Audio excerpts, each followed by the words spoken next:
के लिए हैं। सो आज जो है हम सब लोग यहाँ पे गैदर हुए हैं क्योंकि एसोसिएशन ऑफ आप जी ऐसे खाली पकड़ेगा। अल्हम्दुलिल्लाह हम लोगों ने इनिशिएट किया था एक बहुत अच्छा कंप्यूटर लैब स्टैब्लिश करने की जो है कोशिश की थी और अल्हम्दुलिल्लाह हम जो है सक्सेसफुली उसको कंप्लीट कर पाए हैं। तो उसी के लिए थोड़ा सा जो है गेट टुगेदर प्रोग्राम है हम लोगों का। थोड़ा सा मैं अपने एनजीओ के बारे में आप लोगों को और उसके बाद जो है इनाग्रेशन करेंगे इंशाल्लाह। तो जैसा कि आप लोग यहाँ पे पढ़ सकते हैं और मैंने भी बताया कि जिसका फुल फॉर्म है एसोसिएशन ऑफ मुस्लिम प्रोफेशनल्स। ये एक तंजीम है, नॉन प्रॉफिटेबल ऑर्गेनाइजेशन है, एनजीओ है, फ्री ऑफ कॉस्ट काम करती है। किसके लिए काम करती है? मुस्लिम कम्युनिटी के, मुसलमानों की अपलिफ्टमेंट के लिए, मुसलमानों की बेहतरी के लिए ये जो है एसोसिएशन काम करती है। और ये एक रजिस्टर्ड ऑर्गेनाइजेशन है गवर्नमेंट ऑफ इंडिया से अल्हम्दुलिल्लाह और एक वॉलंटरी ऑर्गेनाइजेशन है, किसी के ऊपर डिपेंडेंट नहीं है। हमारे खुद के जो है जितने वॉलंटियर्स हैं सब फीसबिलिल्लाह यहाँ पे काम करते हैं अल्हम्दुलिल्लाह। और जैसा कि नेम में आपने देखा कि एसोसिएशन है किसका? मुस्लिम प्रोफेशनल्स का। यानी कि ऐसी तंजीमें बहुत सी होती हैं लेकिन इस तंजीम में खुसूसी वो लोग जुड़ते हैं जो प्रोफेशनल्स हैं, किसी न किसी प्रोफेशन में, किसी न किसी फील्ड के। वो सब लोग माहिरीन हैं, कोई डॉक्टर है, कोई इंजीनियर है, कोई लॉयर है, कोई बहुत सक्सेसफुल बिजनेसमैन है, एंटरप्रेन्योर है। तमाम तरह के लोग सब लोग मिलकर जो है इस एनजीओ में हम सब लोग काम करते हैं। और ये हिंदुस्तान के 22 स्टेट्स में जो है इसके अलग अलग जो है फैला हुआ है। 22 स्टेट्स में इसके चैप्टर्स हैं और 60,000 से ज्यादा ऑनलाइन चैप्टर्स हैं इसके। आगे बढ़ेंगे तो मैं जैसे आप लोग भी यही रहते हैं और मुझे लगता है कि मुझसे ज्यादा ही तंजीमों के बारे में आप सब लोग जानते होंगे। सो मैं आपसे मतलब आपके जहन में आ रहा हो कि मैम बहुत से एनजीओ होते हैं, बहुत सी हैं, बहुत तंजीमें काम कर रही हैं। तो खुसूसी आप एएमपी की तरफ एएमपी की तरफ से मैं क्यों आई हूँ या मैं एएमपी के लिए क्यों काम कर रही हूँ, ऐसी क्या खुसूसियात है एएमपी की कि जो है मैं इससे जुड़ी हुई हूँ। और मैं लोगों से भी जो है ये रिक्वेस्ट करती हूँ या लोगों को बताना चाहती हूँ कि अगर वो वाकई में काम करना चाहते हैं तो इस एनजीओ के साथ में काम करें। सो जो पहली चीज है इसके बारे में कि एएमपी का जो फोकस है, एएमपी ने ये रियलाइज किया कि सोशियो इकोनॉमिक डेवलपमेंट यानी एजुकेशनल और सोशल डेवलपमेंट हमारी कम्युनिटी के लिए इस वक्त कितना इम्पोर्टेंट है, क्या उसकी जरूरियत है और उस पर कैसे काम किया जाए। तो जो पहला पॉइंट है कि इसने किस पे फोकस किया? सोशल और एजुकेशनल डेवलपमेंट पे मुस्लिम कम्युनिटी की। जो दूसरी बात यहाँ पे जो बहुत अच्छी चीज है कि हमारे यहाँ जो एजुकेटेड मुस्लिम्स हैं, जैसे कि अगर हम 20-25% जो हिंदुस्तान मुसलमान है तो उसमें एक अच्छी खासी तादाद मुसलमानों की ऐसी है जो बहुत हाईली क्वालिफाइड है, बहुत ज्यादा एजुकेटेड है, बहुत ज्यादा अच्छे लेवल पे, अच्छी पोजीशन पे वो सब लोग सोसाइटी में और इंडिया में कार्यरत है, पोजीशन है, लेकिन टच नहीं है। किससे टच नहीं है? अपने मुसलमान भाइयों से जो गरीब हैं या उनमें पढ़े लिखे नहीं है। यानी कि जो आगे बढ़ गया वो तो एक लेवल पे आ गया, लेकिन जो लोग उस लेवल पे नहीं है, चाहे वो गरीब है, चाहे कम पढ़े लिखे हैं, चाहे वो गाँव में है, वो यहाँ से निकल गया, वो लोग बेचारे पीछे छूट गए। तो हम यहाँ पे पूरा जो है फोकस इस चीज पे हमने ये चीज जो है रियलाइज की कि एक बहुत अच्छी तादाद मुसलमानों की, बड़ी लिखी मुसलमानों की ऐसी है जिसमें बहुत पोटेंशियल है, बहुत कुव्वत है उनके अंदर। मकसद क्या है? इन कुव्वत वाले मुसलमानों को किनसे जोड़ देना? जो बेचारे कमजोर मुसलमान हैं, चाहे वो कानून के एतबार से, चाहे वो फाइनेंस के एतबार से, वो रुपए पैसे हर चीज के एतबार से, इन लोगों को जोड़ने की जरूरत है। तो इस चीज को एएमपी ने रियलाइज किया। आगे हम बढ़ेंगे तो इस तरह का ऐसा कोई प्लेटफॉर्म इसके पहले नहीं था जहाँ पे मुस्लिम प्रोफेशनल्स को इस तरह से यूटिलाइज किया जा सके कम्युनिटी के। अपने अपने से हर कोई काम कर रहा है, कोई कहीं पे नलर वाला है, कोई कहीं एस्टैब्लिश कर रहा है, कोई स्कूल वाला है, तमाम लोग अपने अपने लेवल पे कर रहे हैं। सबको एकजुट होकर एक प्लेटफॉर्म पे लाके खड़े करने का काम किया है अल्हम्दुलिल्लाह एएमपी ने। चीज ये भी है कि जैसा कि आपने पढ़ा कि एसोसिएशन है मुस्लिम प्रोफेशनल्स का, अब कोई किस विषय से आ रहा है, किस कास्ट से आ रहा है, किस जाति से आ रहा है, बस उसको मुसलमान होना ही तब सफिशिएंट है। यहाँ पे किसी से भी ये नहीं पूछा जाता है कि भाई आप इस विषय के हो तो आप आ जाइए, या आप इस कास्ट से हो, आप सैयद हो, आप तो भी आप काम कर सकते, कोई इर्रेस्पेक्टिव ऑफ कास्ट, क्रीड, हर कोई जो है एक कॉमन प्लेटफॉर्म पे, क्योंकि तुमको उस पर फोकस ही नहीं करना है, वो आपका जाति मामला है, उससे पढ़ के फिर हम आगे ग्रोथ नहीं कर सकते अगर आप इस चीज पे इंडिफरेंसेस में पढ़ेंगे। आगे आएंगे कि एक और जो सबसे बेहतरीन चीज है कि एमपी में बहुत लिबरल, हर इंसान को लिबर्टी है, हर इंसान को ये आजादी है कि वो अपने स्किल के हिसाब से, अपने कुवत के हिसाब से, अपने खूबी के हिसाब से प्रोजेक्ट यूज कर सकता है। जैसे मेरे अंदर कोई खूबी है कि शायद मैं बहुत अच्छा बोल सकती हूँ, या मैं लोगों को शायद बहुत अच्छा समझा सकती हूँ, तो एमपी में ये मुझे छूट है कि मैं इसी तरह के काम को, इसी तरह के प्रोजेक्ट करूँ। अब मुझे ये नहीं करें कि मैडम आप मेरी फाइनेंस का देखिए, तो इसमें जिसकी जो स्किल है, छोटी हो बड़ी हो, जिसके अंदर जो भी स्किल है वो उसी के एतबार से, उसी के हिसाब से अपना प्रोजेक्ट यूज करें और अपनी कम्युनिटी के लिए काम करें। अब इसके बाद में ये हम आगे बढ़ेंगे और आपको बताऊंगी मैं कि एएमपी का जन्म कैसे हुआ या एएमपी की उत्पत्ति कैसे हुई। तो माशाल्लाह ये जो ऑर्गेनाइजेशन है, इसका जो हेड ऑफिस है वो मुंबई में है, और इसके जो फाउंडर है मिस्टर हामिद इदरीसी साहब, अराउंड 2009 में उनके कुछ दोस्तों ने, हम जहन दोस्तों ने, जिनकी जो है थॉट प्रोसेस एक जैसे थे, उन लोगों ने ये जरूरत महसूस की कि यार काम तो बहुत हो रहे हैं, लेकिन इस तरह से जो है कुछ उन्होंने सोचा कि प्रोफेशनली क्या किया जाए के लिए। तो उस वक्त 2009 में उन्होंने इसके बारे में सोचा या इस तरह का काम करने का सोचा। तो आज सब लोग तो माशाल्लाह मुझसे ज्यादा ही मुंबई के बारे में जानते होंगे। तो वहाँ पे कोई भी जगह रेंट आउट करना, यानी कि किराए पे लेना या कोई भी स्पेस, ऑफिस स्पेस लेना बनाना, कितना में होगा कि आप सब मुझसे बेहतर जानते हैं। उनके पास जगह नहीं थी ना, उनका खर्च था कि वो भी बहुत बड़ी जगह पहले किराए पे ले और उसके बाद में तनजीम शुरू करें। तो वो और घर सब लोग अपने अपने घरों के लिए रोजी रोटी सब कमाने में बिजी थे। रात में 9 बजे 10 बजे 11 बजे जब सब फ्री होते थे तो अपने अपने मोहल्ले के पार्कों में सब इकट्ठा होते थे। आमिर इदरीसी साहब उनके बहुत जो है दोस्त, और हम लोग रात में 2-2 बजे 2:30 बजे तक पार्कों में बैठ कर मीटिंग करते थे कि किस तरह से काम शुरू किया जाए, कैसे काम किया जाए, और किस किस शोबे में ज्यादा मेहनत करने की जरूरत है, किसमें काम घर का काम हो रहा है और किसमें बिल्कुल भी ध्यान हम सबका नहीं जा रहा है, लेकिन आज के टाइम में वो बहुत इम्पोर्टेंट है। तो उस टाइम का जो उनका विजन, उस टाइम की प्रोसेस या उस टाइम की जो सोच थी, उसके बाद में ये तंजीम जो है वहां से वजूद में आई और आज जो है अल्हम्दुलिल्लाह मैं आपके सामने इसकी तरफ से खड़ी हूँ।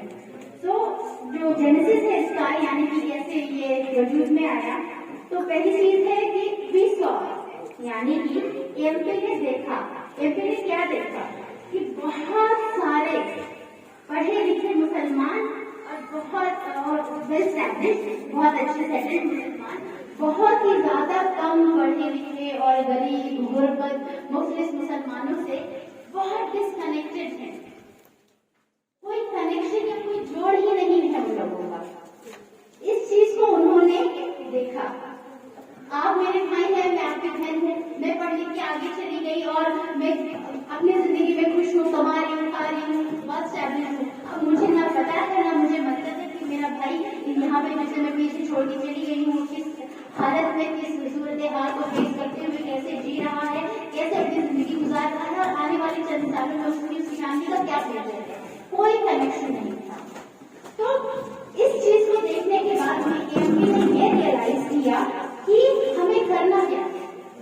ये फर्क हमने देखा, दोनों में डिस्कनेक्शन देखा, तो सबसे पहले क्या चीज की जरूरत थी, एक ब्रिज बनाने की, एक चैनल बनाने की। इन पढ़े लिखे और एस्टैब्लिश मुसलमानों को चैनलाइज करना है, इनसे जोड़ना है, इनसे इन अनपढ़ और जिसे मुखलिस और गरीब और अंडर प्रिविलेज्ड मुस्लिम। तो जब इस चीज की जरूरत उन्होंने महसूस की कि एक ब्रिज और चैनल बनाने की जरूरत है, तो फिर एएमपी ने एक ऐसा प्लेटफॉर्म बना दिया जहाँ पे उसने इन सारे पढ़े लिखे और स्टैब्लिश मुसलमानों को लाके खड़ा कर दिया, और जो बेचारे गरीब मुफलिस और गुर्बत के हमारे मुसलमान हैं उनको भी लाके खड़ा कर दिया। अब जब दोनों आमने सामने हैं तो ये बहुत इजी हो जाएगा डिसाइड करना कि भाई आपके लिए हम क्या क्या कर सकते हैं ताकि आप उस हालत से उबर सकें। Moving forward, mission statement AMP का है to empower Muslims for the greater benefit of the society in general and nation as a whole. यानी कि मुस्लिम्स को एम्पावर करना है, ताकतवर बनाना है। जब मुसलमान ताकतवर हो जाएगा, मजबूत हो जाएगा, तो वो सिर्फ और सिर्फ मुस्लिम कौम के लिए नहीं मजबूत होगा, वो ऑल टुगेदर इस मुल्क के लिए बहुत ही ज्यादा मुफीद होगा, यूजफुल होगा। क्योंकि आप सब लोग शायद पैरासाइट के बारे में आपने सुना है। पैरासाइट क्या होता है? पैरासाइट में क्या कहते हैं आप सब जानते हैं? कोई बताए टीचर्स में या बच्चों में? परजीवी, सर ने बताया परजीवी जानते हैं आप सब लोग? हाँ या नहीं बता दीजिए प्लीज। परजीवी जानते हैं, यानी कि दूसरों के ऊपर निर्भर रह करके अपनी जीविका चलाने वाला या अपनी जिंदगी, अपनी सांसें चलाने वाला। तो किसी को भी परजीवी नहीं चाहिए। जैसे हम 22-25% मुसलमान थे इस मुल्क पे, तो हमारी गवर्नमेंट को या इस मुल्क को यही महसूस हो रहा है कि मुसलमान उनके ऊपर परजीवी हैं, हम उनके ऊपर डिपेंडेंट हैं, हम उन्हें कुछ नहीं देते या उनकी कंट्री को आगे बढ़ने के लिए या उनकी ग्रोथ में, डेवलपमेंट में हमारा कोई रोल नहीं है। और जब परजीवी किसी के ऊपर होता है तो उसका न्यूट्रिशन मिलता है। अब इस स्टेज से बाहर आने की जरूरत है। हमें अपने नेशन को, अपने कंट्री को ये बताने की जरूरत है कि नहीं, हम भी बहुत इम्पोर्टेंट हैं और हमारे बिना कोई आपका काम नहीं चलने वाला। क्यों? क्योंकि हमने ये काम किया है इस मुल्क की उन्नति के लिए। बात समझ में आ रही है आप लोगों को? अब मिशन तो तैयार कर लिया एएमपी ने, और इस मिशन को अकम्प्लिश करने के लिए, यानी कि इस मिशन को अचीव करने के लिए, इसको हासिल करने के लिए क्या करना पड़ेगा? तस्वीरें नहीं, काम करना पड़ेगा ना। तो उसके लिए एक उन्होंने अपना विजन तैयार किया, एक रोड मैप तैयार किया। अब जैसे यहाँ से अम्बेडकर नगर जाना है आपको, बहुत से रास्ते हैं, लेकिन हम कौन सा रास्ता यूज करेंगे? जो सबसे शॉर्ट हो, छोटा हो, बढ़िया स्मूथ हो, ज्यादा गड्ढे गुड्ढे ना हो, हम बहुत स्मूथली पहुंच जाए। तो एक रोड मैप जो है एएमपी ने अपना बनाया।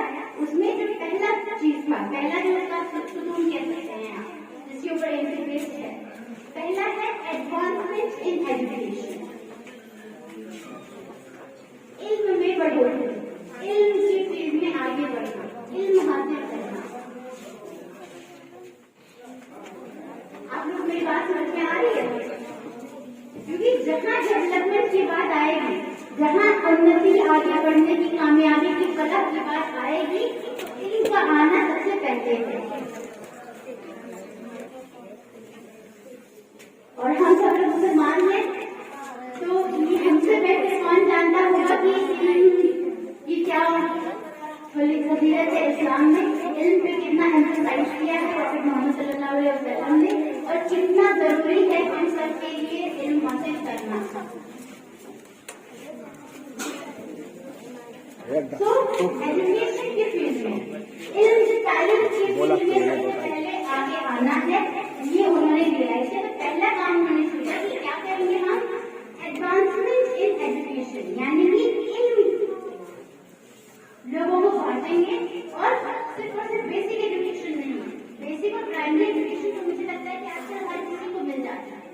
हायर स्टडीज, एडवांस एजुकेशन की जरूरत है। सिर्फ पढ़ाई से काम नहीं चलने वाला है, वो दौर बहुत पीछे छूट गया है।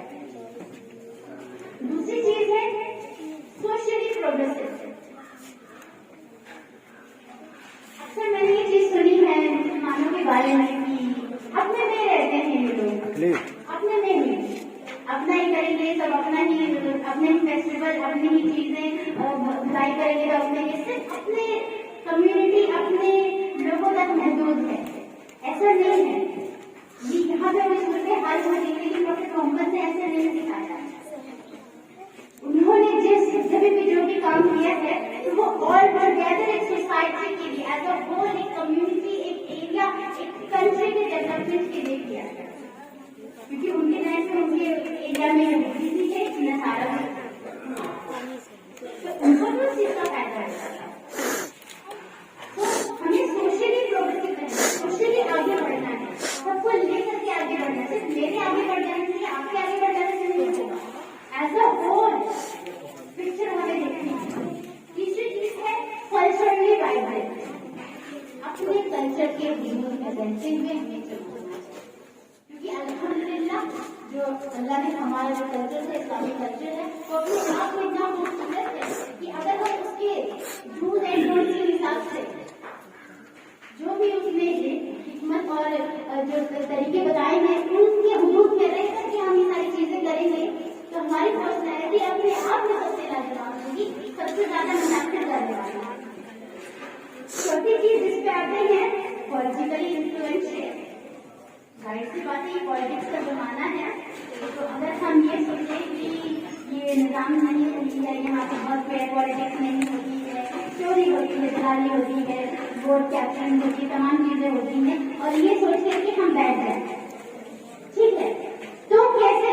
आखिर अगर कोई गलत कर रहा है तो उसको चैलेंज करने का भी तो हमारा ही फर्ज है। तो पॉलिटिकली मुस्लिम्स को अच्छे लीडर्स देने की जरूरत है, इन्फ्लुएंशियल लीडर्स देने की जरूरत है। एक ऐसा लीडर जो मुसलमान भी हो और साथ ही साथ उसकी पर्सनैलिटी ऐसी हो कि जो बाकी लोगों को मुतासिर कर सके। ये बना हुआ थी 5 मिनट हाफिज जी को और बनाइयो दूसरी चीज है बना यानी कि जो भी हमारी कौम का पैसा है वो सिर्फ एक किसी स्ट्रीम के नाम लगे रह जाए, यानी कि सिर्फ बिजनेस में जो है सेंटर हो गया सारा पैसा। पूरी अलग अलग शोबों में पैसे का बट के रहना और सर्कुलेट होना बहुत जरूरी है। खेती बाड़ी हो, एजुकेशन सेक्टर हो, बिजनेस सेक्टर हो, सर्विस क्लास हो, रियल एस्टेट हो, हर एक फील्ड में हमारी कौम का पैसा डिस्ट्रीब्यूट होना और कौन सा जगहों पे मुसलमानों का अलग अलग फील्ड में होना बहुत इम्पोर्टेंट है। इसी के साथ ही हम आगे बढ़ेंगे और कुछ प्रोजेक्ट्स के बारे में मैं बताऊंगी। कुछ हमारे जिसे कहते हैं कि जो फ्लैगशिप प्रोग्राम्स है, कुछ क्या क्या काम है और किन किन शोबों में किस तरह से हम काम करते हैं, उसके बारे में मैं आपको थोड़ा सा बताऊंगी। तो पहली चीज जो हम एएमपी में करते हैं, एनुअल कैरियर फेस्ट, यानी कि कैरियर फेस्ट लगाते हैं, जॉब ड्राइव लगाते हैं। जो बच्चे अलग अलग जगहों से बीए, बीएससी, बीकॉम, बीटेक तमाम तरह की तालीम लेने के बावजूद भी उन्हें नौकरी नहीं हासिल होती है, तो ऐसे बच्चों के लिए हम जॉब ड्राइव जो है एमपी प्रोवाइड करता है अलग अलग शहरों में अलग अलग टाइम पे। उसमें क्या बोला है कि एमपी की तरफ से और एमपी की इन्वाइट करने में बहुत सी कंपनियां जो फील्ड के बच्चों की उनको जरूरत है, उन्हें किसी को भाई अपने यहाँ नौकरी पर रखना है तो एमपी ने उन्हें लाके खड़ा कर दिया और साथ में उन बच्चों को लाके खड़ा कर दिया जिन्हें नौकरी की जरूरत है। यानी नौकरी देने वाला भी आ गया, जिसको नौकरी चाहिए वो सब भी इकट्ठा हो गए। अब इनके पास जितनी पोस्ट है इन सारे बच्चों में से ये चैनल हुआ कि नहीं हुआ, नौकरी देने आ रही है, ये हमारी ही कौन के मुसलमान लोग हैं जो किसी बहुत बड़े बड़े पोस्ट पे बैठे हुए हैं और इनके यहाँ महीनों में सैकड़ों पॉइंट निकलते होंगे, पेपर भी निकलते होंगे, यहाँ वहां से सब जगह से भर्तियां उसमें हो जाती हैं। तो एएमपी ने सोचा कि क्यों ना इन्हीं मुसलमानों को जो हमारे यहाँ की अच्छी पोस्ट पे है हमारी कम्युनिटी के, उनके एक ऐसे प्लेटफॉर्म पे लाके दिया जाए कि जहाँ सारे मुस्लिम बच्चे जो इतने एजुकेटेड हैं कहीं ना चाहिए, आप किसी ने तो किसी को रखना ही है, तो आप उन्हीं में से किसी को रख लीजिए। चैनल एस्टैब्लिश हुआ, पुल बन गया दोनों के बीच में।